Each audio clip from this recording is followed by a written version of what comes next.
कसलं रिस्की आहे.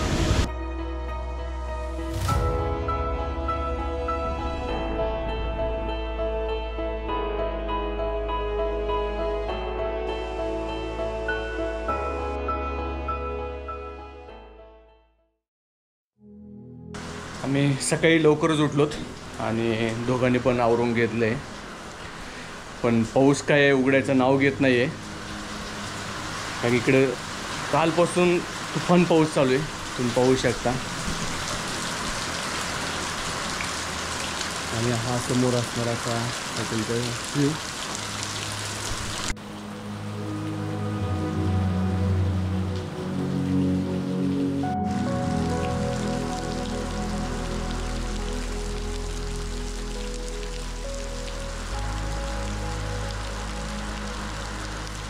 काल आम्ही सावळ्या घाटातून आल्याच्यानंतर गोप्रोची बॅटरी पूर्णपणे डेड झाली होती. तर त्याच्यानंतर आम्ही मुळशीमध्ये जे काय हॉटेलमध्ये स्टे घेतला. सो म्हणजे बॅटरी डेड झाल्यानंतर आम्ही रेकॉर्ड पण करू शकलो नाहीत. तर तुम्हाला आमच्या रूममधला पसारा पाहून तरी समजूनच येईल की काल किती जोराचा पाऊस होता आणि आम्ही किती भिजलो.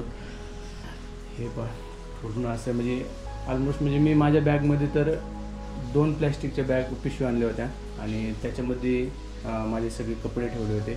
बट स्टील सगळे कपडे ओले झाले होते. तुम्ही पाहू शकता रूममध्ये पूर्णतः म्हणजे आम्ही सगळीकडे कपडे टाकलेले.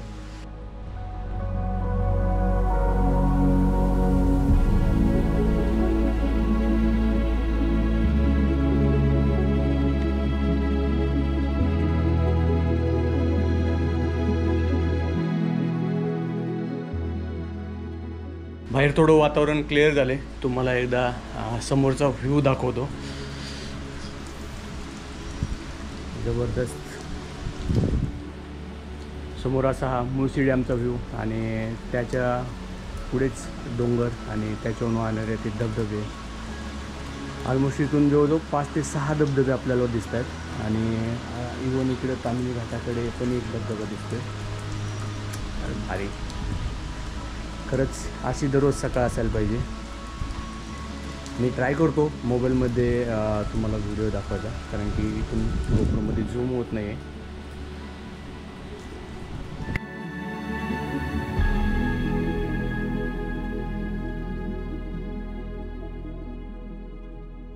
नाश्ता करायला आलो. नाश्त्यासाठी मैसूर डोसा आणि व्हेज सँडविच ऑर्डर केला. अजून पण काही पाऊस उघडत नाही आहे. तो म्हटलं चला अगोदर ब्रेकफास्ट करून घेऊयात, त्यानंतर पाहूयात कशी सिच्युएशन राहते. तो त्यानुसार प्लॅन करता येईल.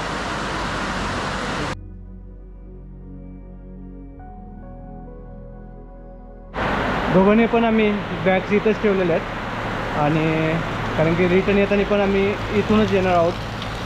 सो म्हटलं कशाला ओझं कॅरी करायचे.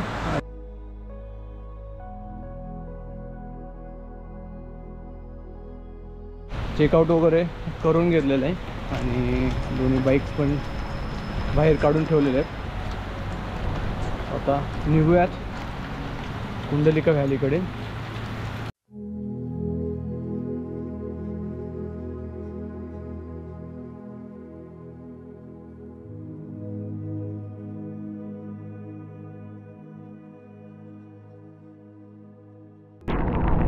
आम्ही खूप वेळ वेट केला की आता तरी पाऊस जाईल किंवा कमी तरी होईल, बट पाऊस कमी होण्याचे काही आम्हाला चिन्ह दिसले नाहीत. सो असं वाटलं की आता निघूयात. तर आम्ही आता हॉटेलमध्येच सर्व बॅग्स वगैरे आमच्या ठेवलेले आहेत आणि आम्ही आता चाललो कुंडलिका व्हॅलीकडे.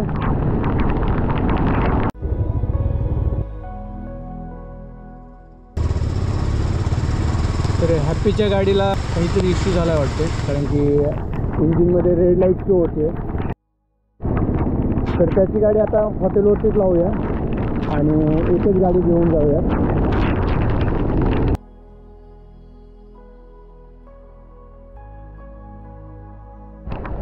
हॅपीची गाडी इथंच आम्ही हॉटेलमध्ये पार्क केली आतमध्ये, तो पण लागणार नाही.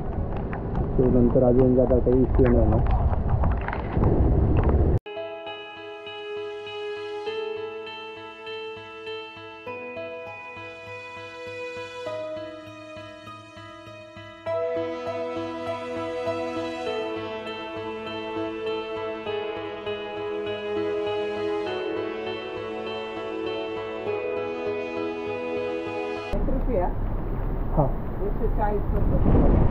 विजिबिलिटी आहे का काही? विजिबिलिटी आहे, दिसतंय का काही म्हटलं? बघा ना काही. ठीक आहे, मग काय दिसत नाही म्हटलं काय जाण्यात अर्थच नाहीये. ठीक आहे, चालतंय, थँक्यू. मागील काही दिवसापासून ताम्हिणी घाटात जोराचा पाऊस पडत आहे आणि दुर्दैवाने आज धुकं पण खूप पसरलेले होते, त्यामुळे व्हिजिबिलिटी पण काहीही नव्हती. सो कुंडलिका पॉईंटला स्किप करून आता आम्ही निघलो पुढच्या पॉईंटकडे.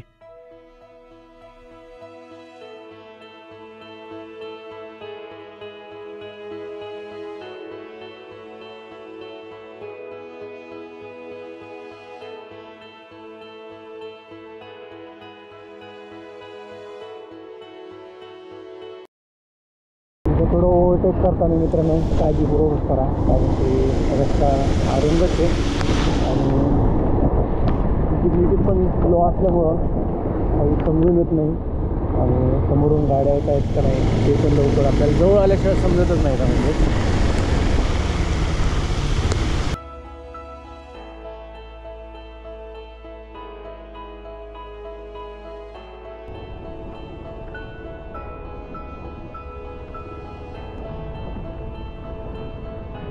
पाऊस वाढायला लागला आता.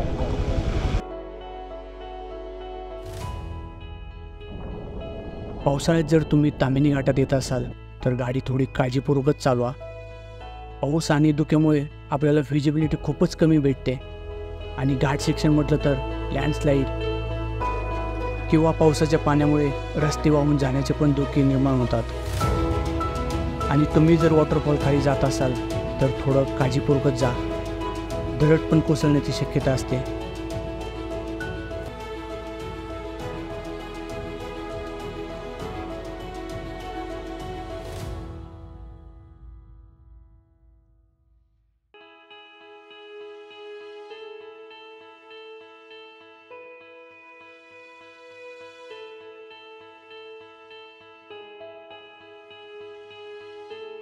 पूर्ण असं रस्त्याने पाणीच पाणी वाहते. अरे तिथे रस्ता कसलाय का, कसला रिस्की आहे.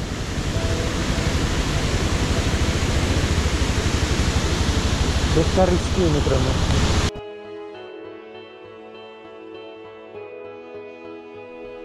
इथून दिसणारा हा व्ह्यू जेवढा सुंदर आहे तेवढाच इथला रस्ता पण रिस्की झाला आहे.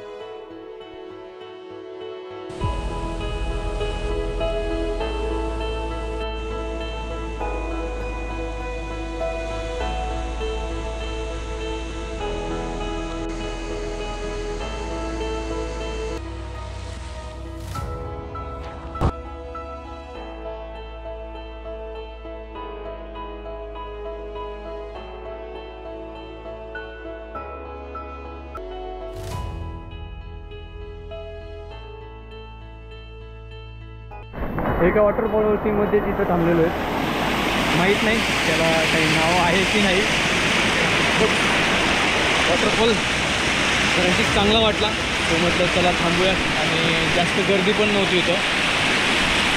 तर हा आहे वॉटरफॉलचा व्ह्यू.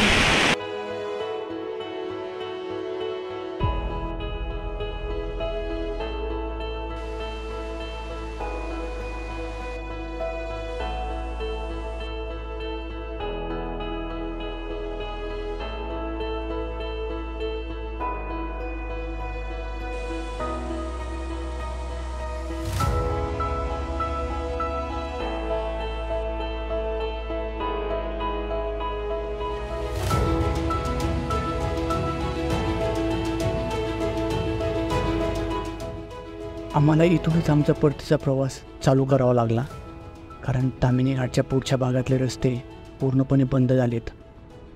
बऱ्याच ठिकाणी लँडस्लाईड पण झाली.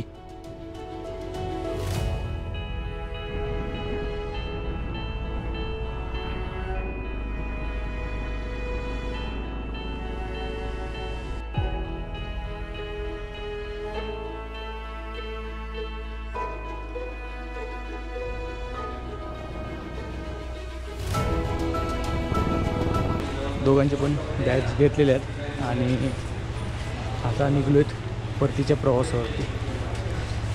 टुवर्ड्स पुणे. हॅपीने पण गाडी चालू केली. हॅपीला समोरच राहून देऊ, कारण की जरी गाडी बंद पडली तरी मला समजून येईल.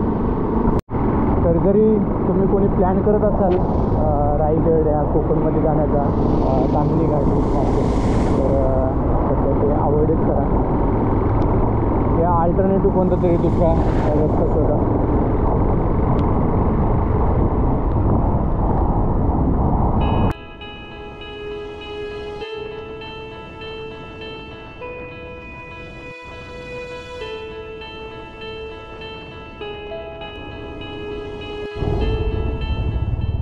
मस्त अशी कडक कॉफी मारली आणि एक प्लेट भजे पण खाल्ले. आता जराशी तरतरी आल्यासारखी वाटते.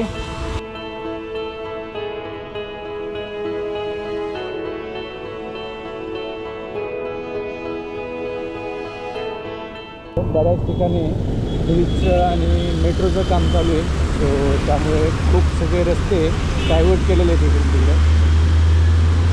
तर नवीन माणसाला लवकर समजून येत नाही की आता कुठून जायचं आपण. इथं पण काहीतरी झालेलं दिसतं. दादा काय आलं आहे? पाणी आलं आहे का? ओके ठीक आहे. आय थिंक जो संगमवाडीला जाणारा रस्ता आहे त्याच्यावरती पाणी आलेलं आहे, त्याच्यामुळं इथून पण रस्ता बंद केला आहे त्यांनी.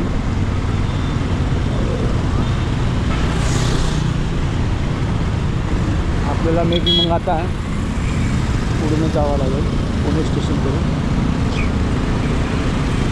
गाड्यातच जात आहे तिथून ट्रेन कशा इतकं तर नाही आहे पण माहीत नाही. तिथूनच आता लेफ्टन घेऊन पुणे स्टेशनच्या बॅक साईडने निघूया. माहीत नाही त्यांनी का जाऊन नाही दिलं रस्त्यावर. तर इतकं पाणी तर नाही दिसलं आणि कारण इथून जाणार सगळ्या गाड्या तिथूनच होतात. असो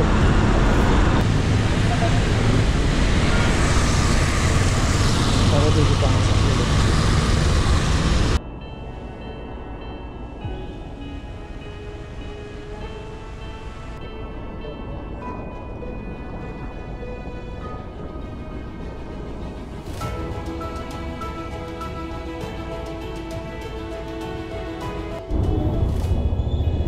ऑलमोस्ट मित्रांनो आपण पोहोचलो आहोत आता घरापासून. तर तुम्हाला हा ब्लॉग कसा वाटला नक्कीच आवडला असेल तर व्हिडिओला लाईक करा, शेअर करा आणि चॅनलला जाऊन सबस्क्राईब करा. जमलं तर व्हिडिओवरती जाऊन नक्कीच प्रतिक्रिया आपल्या द्या. सो हे एक प्रकारचं आपल्यात टू वे कम्युनिकेशन पण होऊन जाईल. तर चला करूया आपल्या ब्लॉगला इथेच समाप्त आणि भेटूया पुढच्या एखाद्या नवीन अशा ॲडव्हेंचर राईडवरती.